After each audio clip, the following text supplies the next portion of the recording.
Hola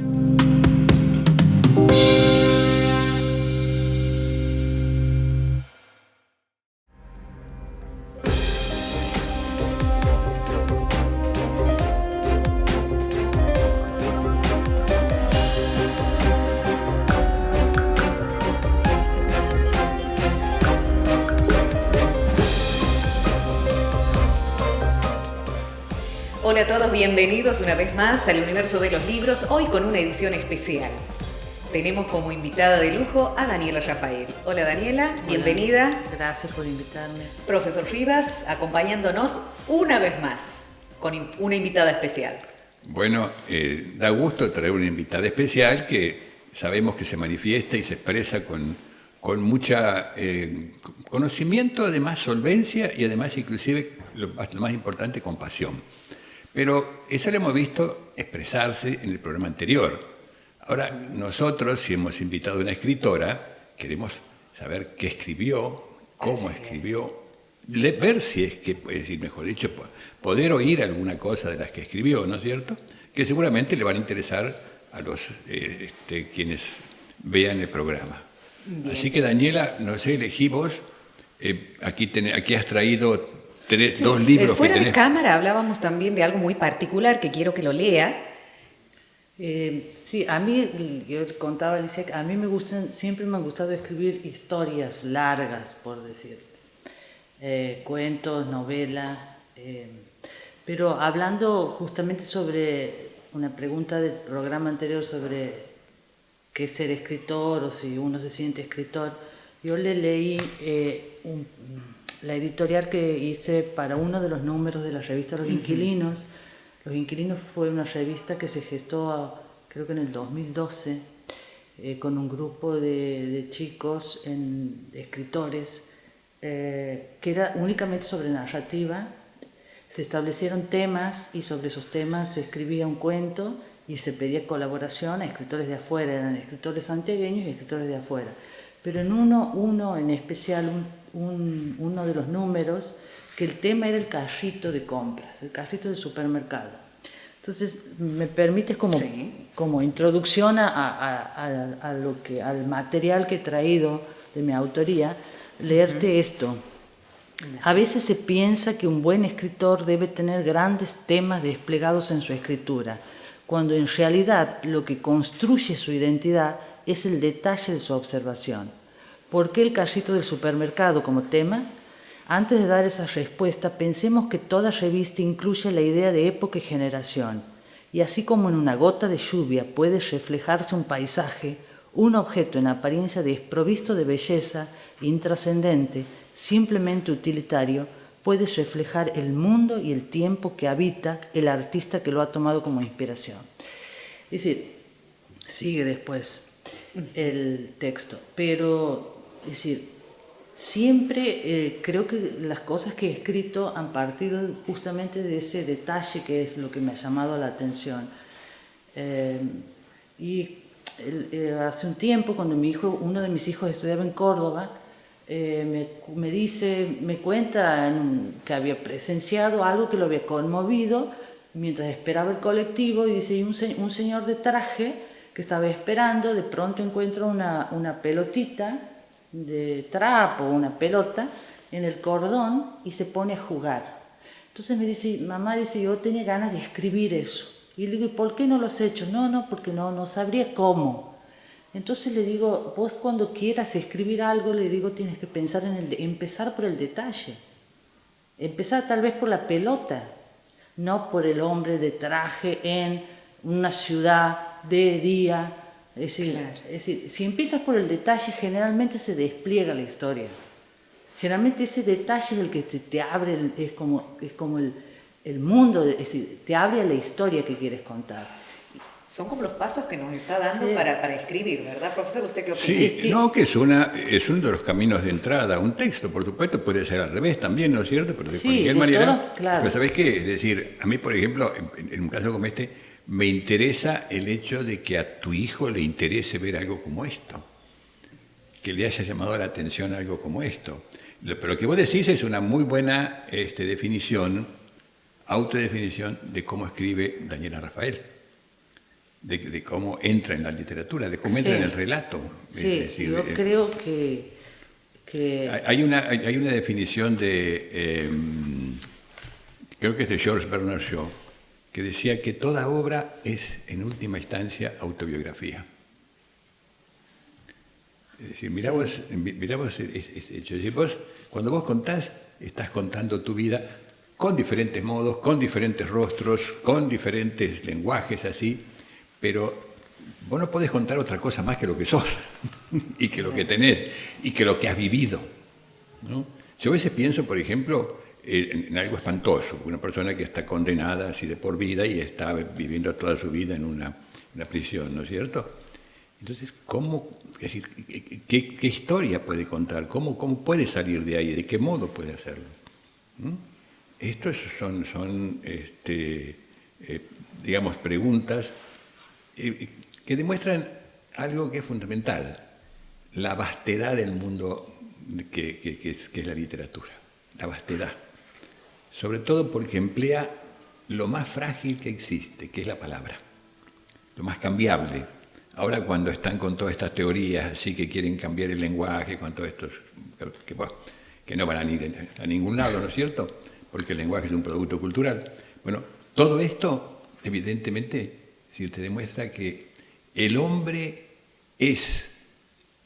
cambia, evoluciona, históricamente se desarrolla por la palabra. Es el único animal que habla. Pero no que habla, no que cacarea no, sino el único animal en el cual se une, ¿no es cierto? Es decir, lo que quiero decir con la palabra que encuentro. Por eso a veces yo cuando me toca escuchar alguna charla o algo así, digo, ¿y este tipo por qué habla si no sabe hablar? Si no tiene el placer de la palabra. Bueno, es lo que más o menos decía anteriormente sobre el compromiso que uno tiene que tener sobre eso, sobre la palabra que vas a usar. Es decir, el respeto a la estructura, en definitiva, que te está dando a vos la posibilidad de expresarte y comunicar algo. Es una herramienta valiosísima, es poderosa. Sí, la palabra. Pero el tema es que entiendas que es poderosa, para que la respetes, porque si no, la maltratas y se nota en el texto. Ahora, ¿por qué decirlo del detalle? Porque tiene que ver con el origen tal vez de este libro, que es Los gusanos no se volverán moscas. Pero el primero es que tiene relación con mi padre, donde le diagnostican esa enfermedad, le diagnostican cáncer y yo pensaba que se le iba ya a la vida. Entonces me pongo a escribir este libro que se llama Las dos casas. ¿Por qué se llama Las dos casas? Porque tienen que ver con la casa, yo ya estaba casada, con hijos, y bueno, tiene que ver con lo que voy a leer ahora a continuación, pero en este texto reproduzco en primera persona relatos, como si él lo estuviera contando, sobre mismas situaciones en Fernández, pero tanto mías como la de él. Entonces, en primera persona, suponte el tema de la muerte, los recuerdos que yo tenía de las cosas que él me contaba. Es decir, de pronto cuando se enfermó su hermana y murió, entonces yo lo reproduzco también con mi primera experiencia cercana a la muerte, que es en una fiesta del trigo, cuando yo vi un muerto. Entonces reproduzco en primera persona las dos voces, la mía y la de él. Daniela, déjanos oír lo que escribís. Y aquí hay un... Brevemente, porque por supuesto... No, un pedazo. Yo creo que aquí está también la llave de por qué escribo, cómo hago. No me hago responsable de los años ni del tiempo que pasa. Si cuento para atrás, tengo la sensación del hoy y no extraño. Solo lo recuerdo desde el lugar en que elijo pararme en ese momento.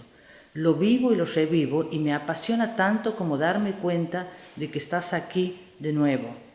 Entras siempre impaciente. Uno de tus nietos y uno de mis hijos grita desde el piso de abajo anunciándote. El perfume de mamá no llega antes que vos, que ya estás arriba en mi escritorio. Te veo de nuevo, una sonrisa sin que empeñezcan tus ojos. Sigo trabajando en algo y te pido que me esperes. Sigues parado de espalda, de frente, caminas el espacio que te dejan mis sillones, juegas con tus dedos sobre los estantes de cedro y lo haces repiquetear como una escala musical que se repite y se repite del meñique al índice hasta que te digo basta, deja de hacer eso. No puedes esperar, parece que alguien te persigue y no dices nada. Tu visita me sorprende, hace mucho tiempo que no te detienes en mi espacio. Dejo de lado todo y te empiezo a contar de nuevo mi vida. Me vuelves a escuchar como siempre y como antes. Una inmensa cantidad de proyectos comunes se agolpan en mi mente y te lo digo, y una más inmensa catarata de ideas de justicia social y recetas económicas para el país salen de tu boca. Los dos hacemos un cuadro de puras fantasías. Se nos llena de energía cada espacio de nuestra mente. Vas de nuevo con tus dedos, me indicas que es demasiado mundo conquistado por hoy.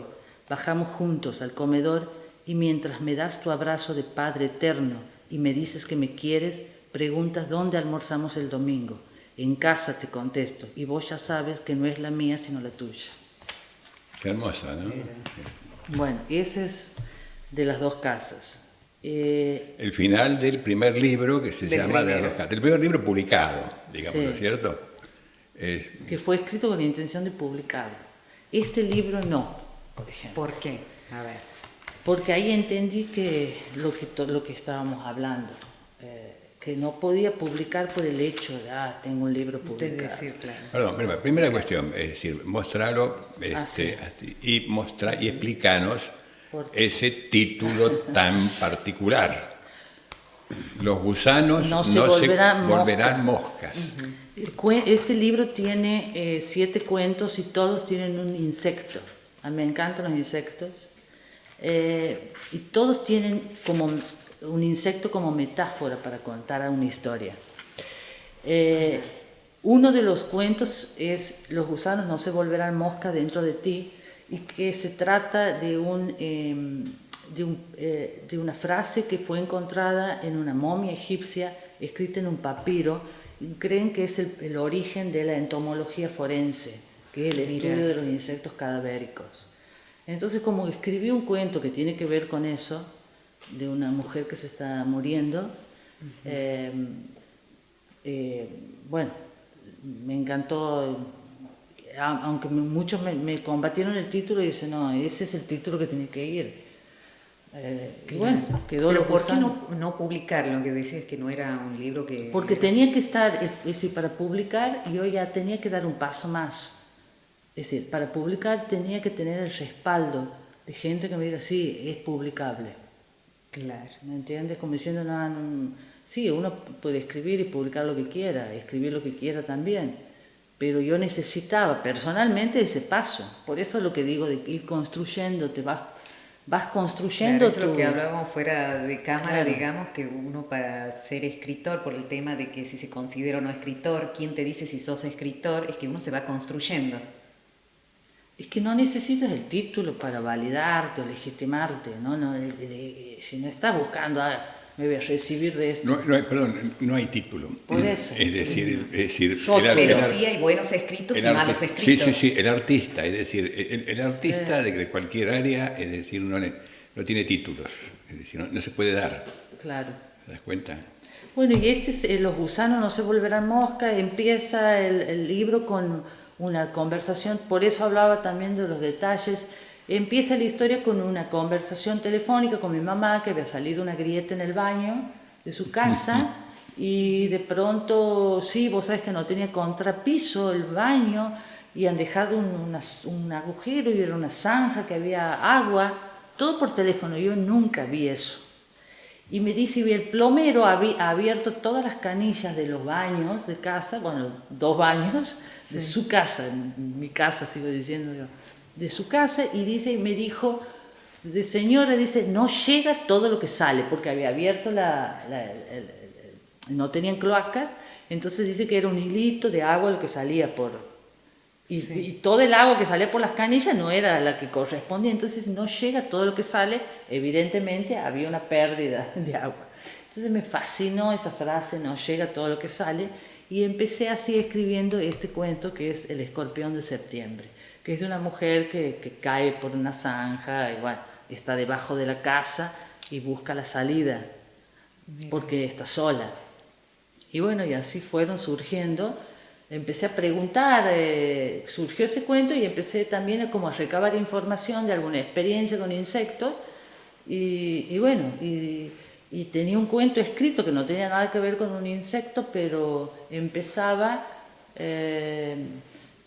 con una frase así que después digo, tenía que ser que se llama La bondad de la cucaracha. La bondad de la sí, cucaracha. Y nunca pensé que tenía que ver con un insecto hasta que pensé el libro. Y el cuento siempre empezó así. Que a mí me sorprendió cómo caen a veces las historias solas. Sé que me miran con asco, no es envidia, al menos no la envidia en la que se refiere mi amiga Clara. Sé que me miran con asco, siempre fue esa la primera frase. Es decir, que le cayó el título y entonces digo, no, ese tiene que ser La bondad de la cucaracha. Y por supuesto que metí ahí una cucaracha también. Y así, bueno, está un hormiguero debajo de una casa, que es una anécdota real de un caso judicial, que la transformé, por supuesto, la ficcionalicé, pero era una señora que había ido a vivir en un barrio y que decía que se le estaba viniendo abajo la casa porque había un gran hormiguero debajo. Y bueno, yo me imaginé toda una historia, Claro. no del hormiguero en sí, sino era una circunstancia de matrimonial ahí. Y bueno, así. ¿Queda por publicar algún libro actualmente? Sí, un libro de cuentos que lo presenté en la editorial de la Universidad Nacional, EDUNCE, que me lo van a publicar el próximo año, que también son como 2 partes. El libro tiene 2 partes de cuentos, uno que se llama Avenida, que es todas historias de adolescentes en Fernández, y otro que se llama Los perros de tribunales, que están inspirados en historias que tienen que ver con los perros vagabundos que solían haber antes de que hicieran el edificio nuevo. Siempre había un grupo de perros, y un día que yo estaba esperando a un juez, que nunca llegaba, el juez nunca llegaba, que dije, no me va a vencer, voy a esperar. Entraron de esos perros, eran como 4 perros vagabundos, entraron a tribunales y se echaron frente al ascensor que decía solo para magistrados. ¿Para qué? Le saqué una foto y yo ya empecé, y ahí fue que empecé a escribir esto que tiene que ver con el acceso, es decir, se llama Justicia Perra, y que tiene que ver con siendo los perros acceden a la Vamos justicia. a tener que esperar. Claro, para leerlo. yo quería, bueno, ahora que ya le hemos oído un ratito a Daniela, ¿no es cierto? Yo le decía cuando me preguntaba ella para escribir, a mí, es decir, lo que valoro de sus trabajos, de sus escritos, primero es la fascinación que tiene por la cotidianeidad, es decir, por el mundo cercano. Eso es algo, en ese sentido, si a mí me hubiera tocado ser juez, por ejemplo, de un jurado, mejor dicho, de un concurso, yo hubiera sabido que eso estaba escrito por una mujer. Es decir, por el hecho de que esa capacidad que tienen las escritoras, las mujeres, por encontrar el valor del detalle. Eso que le decía al hijo, cuando veía a ese señor que se ponía a jugar con la pelotita, ¿no es cierto? Entonces, con esa pelotita de papel o de trapo, lo que fuera. Eso es muy típico de una escritora, y de una escritora que evidentemente hurga, es decir, no arma la historia y sobre eso escribe, sino que evidentemente, es decir, la va armando, es decir, ella va armando la realidad. Pues fíjate, esto que está diciendo así, de crear de pronto así el hecho de la historia de los gusanos, ¿no? De la aparición, bueno, ahora lo dice por supuesto de los perros de tribunales. Eso es muy valioso.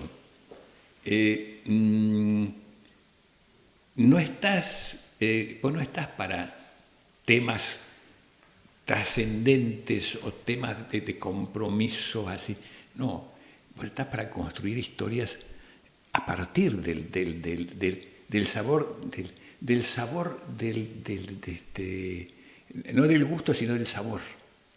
Es decir, como lo que decía Malarmé, que decía, no es el sonido, sino directamente es esa cosa entre medio, que no llega a ser el ruido, ¿te das cuenta? Es la música que en última instancia que tiene esto. Eso es lo que me gusta a mí de la escritura de Daniela. Pero tiene 2 libros, es decir, además del libro que va a publicar, que va a salir de Dunce, tiene 2 novelas. 2 novelas sobre las cuales nos va a hablar. O te voy a hacer hablar, lo mismo, o sea, como sea, me lo vas a contar. Sí. A ver, ¿cuáles son esas novelas? No, usted decía de temas, a partir de lo cotidiano uno puede reflejar temas muy trascendentes. totales. Además, perdón, no hay nada cosa más importante que lo cotidiano. Sí. Es decir, eso no... Porque yo muchas veces, las cosas que uno no puede cambiar en la realidad, vos puedes cambiarlas creando ese mundo, y dices, yo pongo en el lugar donde tienen que estar las cosas. De pronto yo tal vez con ese de justicia perra, yo estaba haciendo lo que quería hacer y no podía hacer en la realidad. Hacer una justicia, ordenar algo que me parecía que estaba desordenado. Es decir, todos esos cuentos los de los perros de tribunal tienen un profundo compromiso. Y ahí cuando los he escrito yo no he pensado, y creo que es una de las pocas veces en las que no he pensado en quién iba a leerlos. Es decir, en Santiago del Estero, no. Porque cuando uno piensa en Santiago del Estero, me va a leer fulano, mengano, vas a ver. Y bueno, y yo los escribí es decir, absolutamente libres esos cuentos, los de los perros. Los de la avenida eran una recreación que me ha divertido, me ha dado placer. Los otros los he trabajado a través de un común, es decir, estaba comprometida a escribirlos. En la novela, tengo una novela que es un policial negro, si se podía decir, pero que yo termino, es sobre un hecho sucedido aquí, el doble crimen de la dársena, que por supuesto está totalmente ficcionalizado y que para escribirlo tuve que leer previamente si podía escribir eso, pero mientras es público, se ha hecho público los hechos, vos puedes tomarlos y puedes decir exactamente con los mismos nombres, todo como ha salido publicado. Pero en este caso yo me he tomado la libertad de ficcionalizar absolutamente todo, crear una ciudad con un nombre, crear personas, todo es ficción. Pero en cierta manera que quería describir más lo que me interesaba contar en esa novela, que pocos la han leído, es un tema social, reflejar casi todo lo que yo veía dentro de mi ámbito social, desde no sé... ¿Qué es lo que veías? Es decir, todo lo que yo podía, es decir, no ser si yo no lo escribía, pasaba a ser un testigo inoficioso, te diría, que no iban a llamar nunca. Yo escribiendo me he comprometido con eso que yo necesitaba contar, porque además yo recibía dentro del ámbito de tribunales, van contando, se escucha, y si necesitaba descargarlo de alguna forma. Transformé esa en una novela donde hice lo que quise en esa novela. Es decir, los personajes absolutamente de ficción y hacen, como digo, los personajes no son seres humanos, así que pueden hacer lo que quieran, ¿o no, profe? Eso es fundamental porque muchos escritores, y yo conozco uno casualmente, que el hecho de que no, dice, eso ocurrió así y se tiene que poner así. Y la historia, y yo digo, pero no, escúchame, si es una historia, vos la podés cambiar como se te da la gana, porque una cosa es historia y otra cosa es la literatura, ¿no? Decía Tomás Eloy Martínez, dice, cuando ustedes lean que en un libro, dice abajo, dice historia, ¿no? Entonces piensen que ese libro cuenta la verdad. Pero si dice novela, claro, o cuento, piensen que ese libro solamente cuenta mentiras. Dice, pero ojo con esto, esas mentiras tienen posiblemente mucha más verdad que de la historia. Es decir, la historia, lo que cuenta un buen escritor, ¿no es cierto?, un auténtico escritor, es mucho más real de lo que ocurre en la historia, porque la historia ocurre, primera cuestión, la historia es un relato. Escribe un historiador que evidentemente escribe una novela o una historia y la pone. En segunda cuestión, es decir, él mira de afuera eso. A menos que vos estés contando algo personal que quieras decir, es decir, contar como una especie de autobiografía o lo que fuera.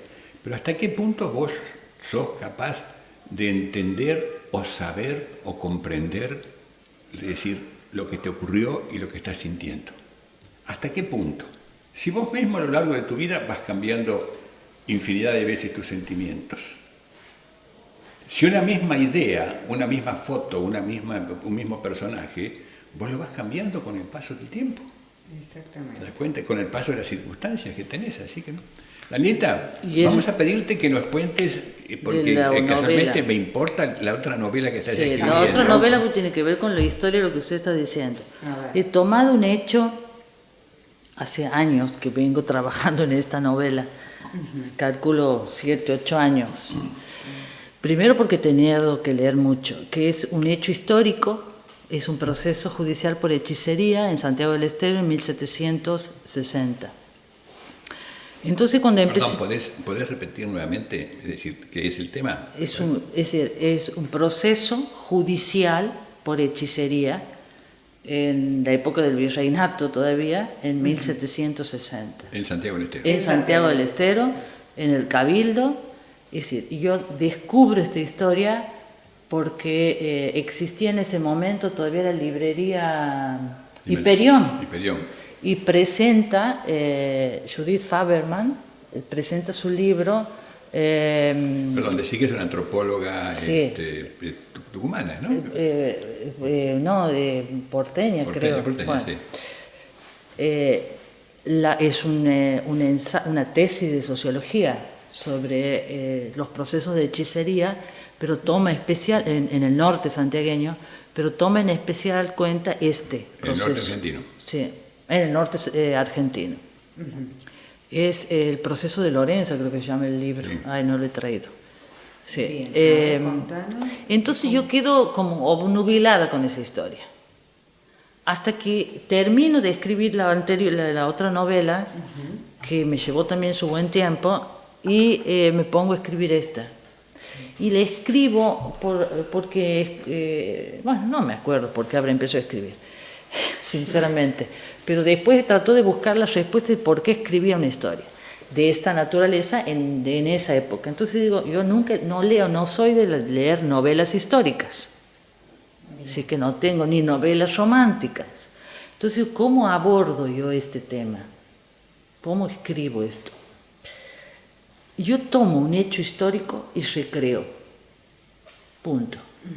Es decir, he leído mucho, por supuesto, pero no tengo que describir la vestimenta, no tengo que escribir qué comían, por supuesto que sí sé qué comían, qué hacían, de qué vivían, cómo estaba compuesta la sociedad, que había pueblos de indios, que estaban las encomiendas, que había el alcalde. Todo eso he leído y he estudiado, pero no está reflejado. Yo sé que no está reflejado en esto. Perdón. Es decir, no está reproducido sí. Lo que, digamos, el dato de la realidad. Claro. Pero evidentemente vos te has creado, te digo porque evidentemente lo has hecho como corresponde. Vos que estás hablando de escritores contemporáneos, hablabas en otro programa, ¿no es cierto? ¿Sí? Vos tenés que conocer, aunque después no lo emplees. Claro.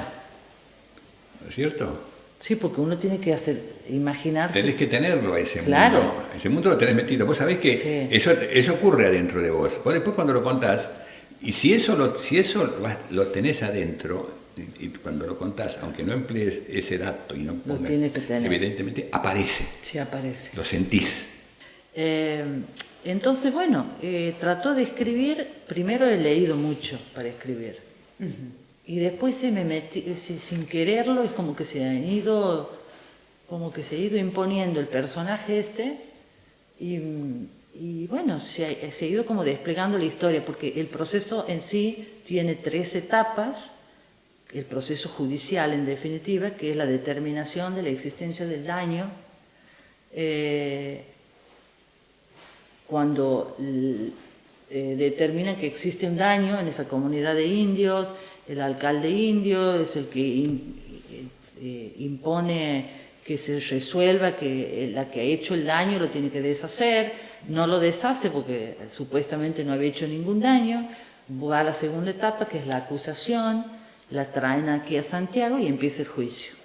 Esas son las 3 etapas del juicio. ¿Podés leernos, una sola ya que parte queda poco de... tiempo, podés Sí, leernos una parte para que veamos? Yo, por ejemplo... Porque, perdón, además inclusive agreguemos que, es decir, empleás un lenguaje...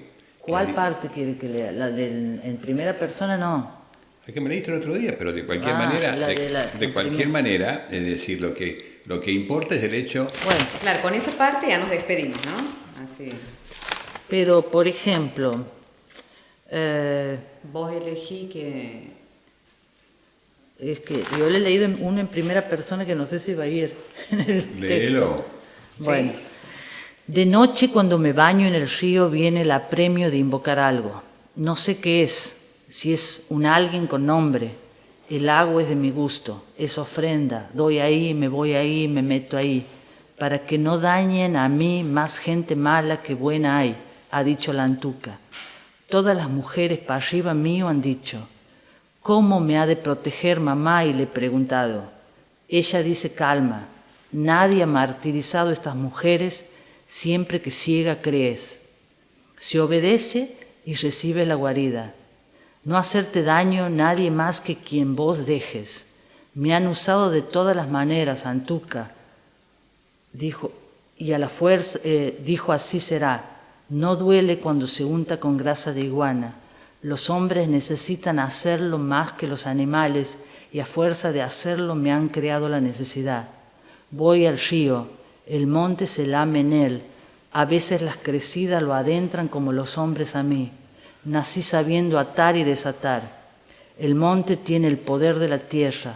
Ha juntado años y de todos los ahí han vivido. Los mensajes de los muertos unidos enseñan a los elegidos. La Antuca ha dicho, sos una elegida niña.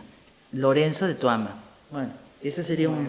Bueno, Sí, profesor. ¿Qué no, va a agregar? digo que ya tenemos que No, por eso. Ahora con eso nos despedimos.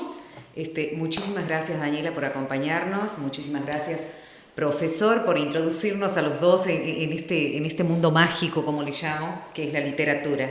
Y además, inclusive, es decir, de algún modo, comprometerla a Daniela, pero no comprometerla como obligación, así que tiene el derecho, digamos, como legalmente, sino simplemente comprometerla espiritualmente para que nos termine de dar esta novela, hoy queremos leerla. Si falta terminar, no está terminado. No está terminado todavía. Así que entonces... Pero la tenemos comprometida, esto está grabado. Comprometida, está grabada, así que para que la volvamos en algún programa futuro, a lo mejor te invitamos para que nos cuentes cómo terminas. Que a lo mejor vos no sabés cómo termina, pero por lo menos vamos a hacerlo nosotros. Bueno, muchísimas gracias a los dos y nosotros nos encontramos la próxima con más Universo de los Libros. Hasta la próxima.